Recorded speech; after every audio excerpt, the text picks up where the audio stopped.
रहमतुल्लाह अलैहि की एक अलौकिक घटना आपके लिए प्रस्तुत कर रहे हैं। बगदाद में एक औरत रहती थी। वह विधवा थी। कुछ ही समय पहले उसका पति इंतकाल कर गया था। उस विधवा का एक बेटा था जो बीमार पड़ गया। उस औरत ने अपने बेटे का इलाज कराने के लिए कई बड़े बड़े हकीमों और डॉक्टरों के पास गई, लेकिन कोई फायदा नहीं हुआ। धीरे धीरे उसके बेटे की हालत और बिगड़ने लगी। उस औरत की सारी दुनिया सिर्फ वही बेटा था। उसके बिना उसका कोई सहारा नहीं था। अब वह औरत बेहद परेशान हो गई। इसी दौरान उसकी एक पड़ोसन ने उसे सलाह दी, तुम अपने बेटे को लेकर बगदाद शरीफ में हुजूर के पास जाओ, इंशाअल्लाह उनकी दुआ से तुम्हारा बेटा अच्छा हो जाएगा। यह सुनकर विधवा औरत अपने बेटे को लेकर बगदाद शरीफ की तरफ रवाना हो गई। रास्ते में उसके बेटे की हालत बहुत ज्यादा खराब हो गई और वह बेहोश हो पड़ा। तभी एक शख्स ने उस औरत से पूछा, तुम कहां जा रही हो? उस औरत ने जवाब दिया, मेरा बेटा बहुत बीमार है, मैं उसे अच्छा कराने के लिए बगदाद शरीफ में हुजूर के पास ले जा रही हूं, लेकिन बदकिस्मती से मेरे बेटे की हालत और बिगड़ गई है। वह शख्स बोला, तुम किसी हाल में हिम्मत मत हारना, तुम अपने बेटे को लेकर बगदाद के हुजूर के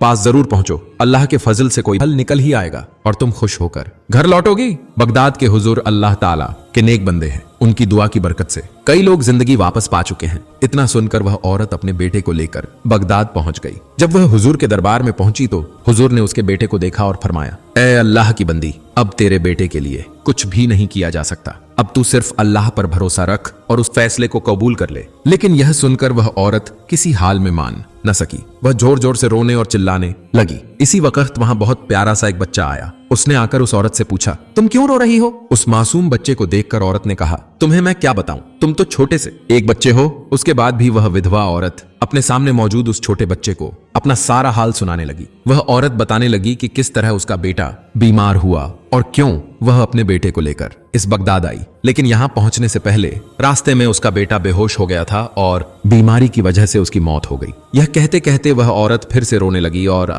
बोल उठी, मैं अपने इस बेटे के बिना आखिर कैसे जिंदा रहूंगी? यह सुनकर वह छोटा बच्चा अचानक बोला, अम्मी आपका बेटा तो मरा नहीं है, देखिए सचमुच जिंदा है। बच्चे की बात सुनकर उस औरत ने फौरन अपने बेटे की तरफ गौर से देखा और उसने देखा कि उसके बेटे की सांसें चल रही थीं और धीरे धीरे वह अपने हाथ पांव हिला रहा था। यह देखकर वह औरत हैरान रह गई और उस प्यारे बच्चे से पूछ बैठी, मेरा बेटा जो मेरी आंखों के सामने मर गया था, वह फिर से जिंदा कैसे हो गया? क्या वह सचमुच मरने के बजाय सिर्फ बेहोश था? तब वह प्यारा बच्चा मुस्कुराकर बोला, आपका बेटा बेहोश नहीं था, वह सचमुच इस दुनिया से रुखसत हो चुका था, लेकिन अल्लाह ताला के हुक्म से वह फिर से जिंदा हुआ है। आपके गम और तकलीफ को मैं बर्दाश्त नहीं कर पाया, इसलिए मैंने अल्लाह से दुआ की, ए अल्लाह इस दुखियारी माँ के दिल को ठंडक अता कर दीजिए, उसके बेटे को दोबारा जिंदगी अता कर दीजिए। आपके लिए कुछ भी नामुमकिन नहीं। मैंने बार बार दुआ की और मेरे रब ने मेरी दुआ कबूल कर ली। अब आपका बेटा सही सलामत आपके पास है। यह सुनकर वह विधवा औरत फिर से हैरत में पड़ गई और उस बच्चे से पूछने लगी, ठीक है मैं सब मानती हूँ, लेकिन तुम कौन हो?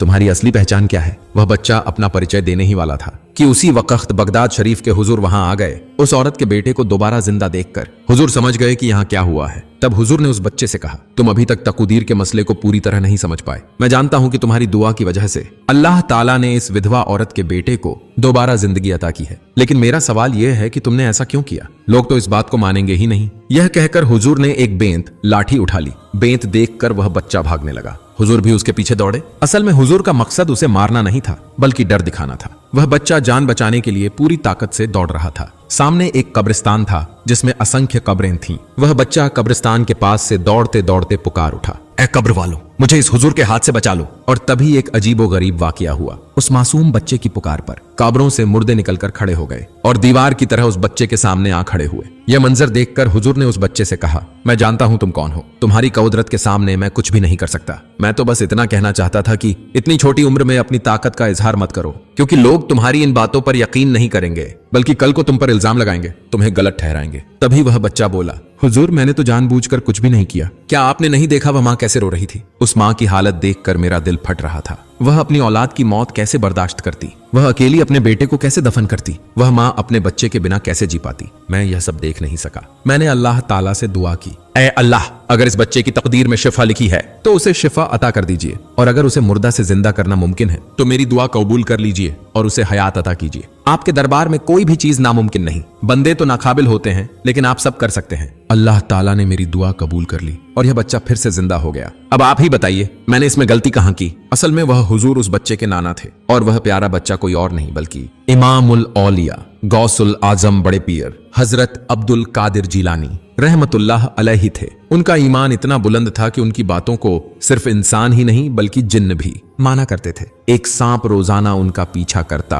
और दूर बैठकर उनकी बातें सुना करता। असल में वह सांप एक शरारती जिन्न था जो सांप का रूप धरकर आता था। उस जिन्न का इरादा था कि गौसुल आजम हजरत अब्दुल कादिर जीलानी रहमतुल्लाह अलैहि को किसी न किसी तरह मुसीबत में डाल दे, लेकिन बरसों की कोशिशों के बावजूद वह उन्हें कोई बड़ा नुकसान नहीं पहुंचा सका। उसमें इतनी हिम्मत ही नहीं होती थी कि उन पर हमला कर सके। जब भी वह सांप के रूप में आता तो देखता कि वहां लोगों की भारी भीड़ जमा है। लोग उनके बयान सुनकर रोते, तौबा करते और दिलों को बदलते जाते। उस जिन्न की जिद थी कि किसी भी तरह बड़े पीर को उनके नेक अमल से हटा दे और उन्हें गुमराही की तरफ धकेल दे। इसी योजना के तहत वह जिन्न सांप का रूप धरकर उनके दरबार में चुपचाप बैठता ताकि किसी तरह उन्हें ईमान के रास्ते से हटा सके। वह सांप रूप जिन्न हमेशा उनके आसपास मंडराता, लेकिन तमाम कोशिशों के बाद भी नाकाम रहता। आखिर एक दिन वह शैतान के पास जा पहुंचा और उससे मदद मांगी। उसने शैतान से कहा, मैं अल्लाह के वली बड़े पीर हजरत अब्दुल कादिर जीलानी रहमतुल्लाह अलैहि को गुनाह में डुबो देना चाहता हूँ। लोग उनके लिए दीवाने हैं, उनका बयान सुनने के लिए बेचैन रहते हैं, उन्हें बहुत इज्जत देते हैं। मुझे यह सब बिल्कुल अच्छा नहीं लगता। ऐ शैतान, तू मुझे ताकत दे ताकि मैं उनके रास्ते में कांटा बन सकूं और वह किसी को ईमान की राह पर ना ला पाए, किसी को कलिमा ना पढ़ा पाए। इस तरह वह एक दिन शैतान से ताकत हासिल कर लिया। गौसुल आजम एक दिन अपनी मदरसे के तलबा को तालीम दे रहे थे। वहां बड़े बड़े आलिम भी मौजूद थे। सब लोग अदब के साथ बहुत ध्यान से उनका बयान सुन रहे थे। वह ऐसे दिलनशी अंदाज में बयान कर रहे थे कि किसी को होश ही न रहा। अचानक एक बहुत बड़ा सांप उस दालान की छत से गिरकर उनके बीच आ पड़ा। फौरन ही सबके बीच खौफ और घबराहट फैल गई। सांप आकार प्रकार में बहुत बड़ा था। वह सीधा बड़े पीर हजरत अब्दुल कादिर जीलानी रहमतुल्लाह अलैहि पर हमला करने आया। लोग डर के मारे वहां से भागने लगे, लेकिन कुछ लोग जो बड़े पीर से बेइंतहा मोहब्बत रखते थे उनकी फिक्र में परेशान हो उठे। मगर गौसुल आजम अपनी जगह से जरा भी नहीं हिले। उनके चेहरे पर न तो डर था न कोई बेचैनी, बल्कि वह पूरी इत्मीनान से बैठे रहे और अपना बयान जारी रखा। सांप धीरे धीरे उनके पांव पर चढ़ गया और उनके मुबारक जिस्म को लपेट लिया, लेकिन इसके बावजूद बड़े पीर तनिक भी विचलित न हुए,